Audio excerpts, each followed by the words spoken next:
from us the quality in our prayer. Do something, even if it's small, but do it properly, do it really good. Prophet Muhammad mentioned that indeed Allah loves when one of you does something and does it to perfection.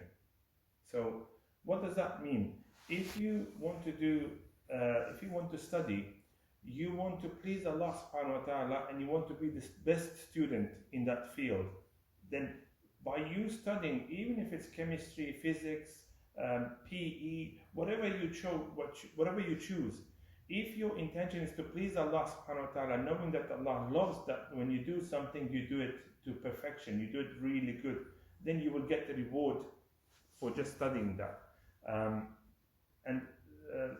Thirdly, I'm going to give you an example of Muhammad Ali, the famous boxer.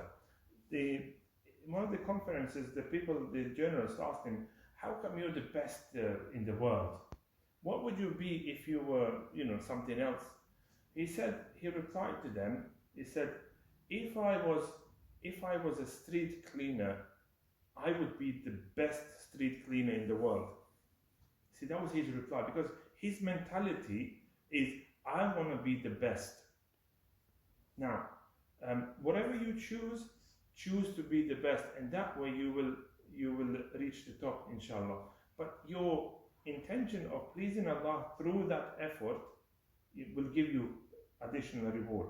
That even if you don't achieve it, you still get the reward. Lastly, I want to just point out to you, Prophet Muhammad said that al-mar'u ala dini akhih or sahibihi or khalilih.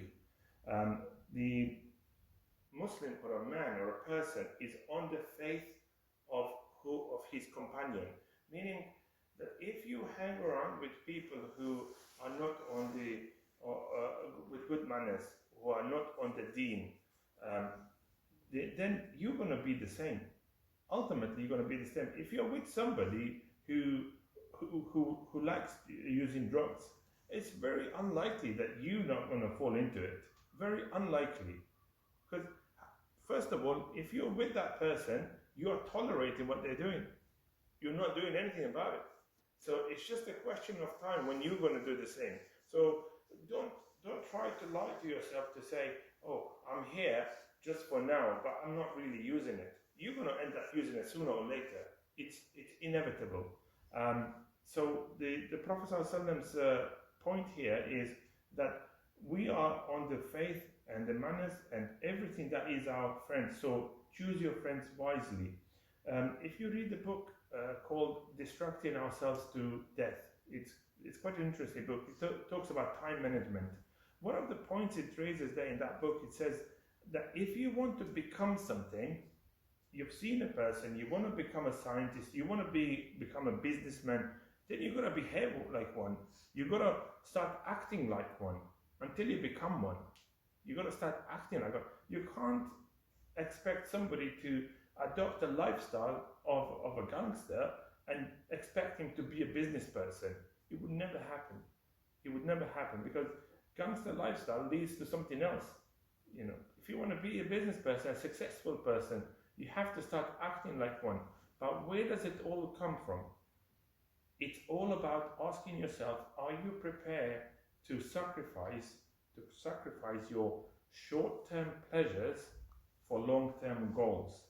So if you have exams, and I remember someone tonight came that they said, I think they finished their GCSEs. I think I've heard someone anyway. So if you have GCSE, you have assignments, you've got exams coming up, the question is, can you set aside the time and sacrifice your playtime, your enjoyment time to study, to succeed?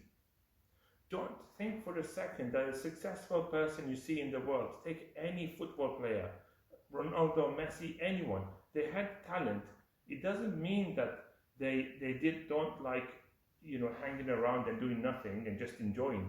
They do. But they deliberately, on purpose, chose to sacrifice the enjoyment so they can succeed in life.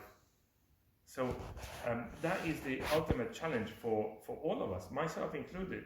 If I want to succeed in something, I have to sacrifice some time, some of the enjoyment that I have.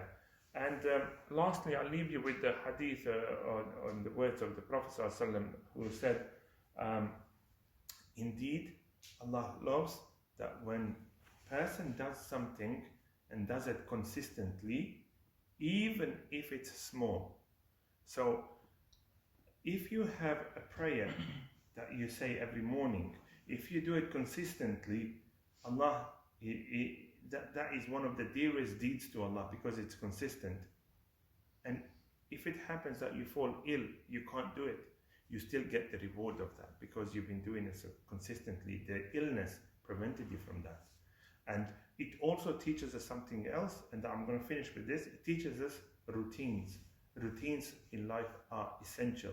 If you want to succeed in anything, you want to be good at anything, then you have to learn to sort out your day and put good routines that will help you achieve that. أقول قولي هذا واستغفر الله لي ولكم. جزاكم الله خير. Thank you for listening. بارك الله فيكم.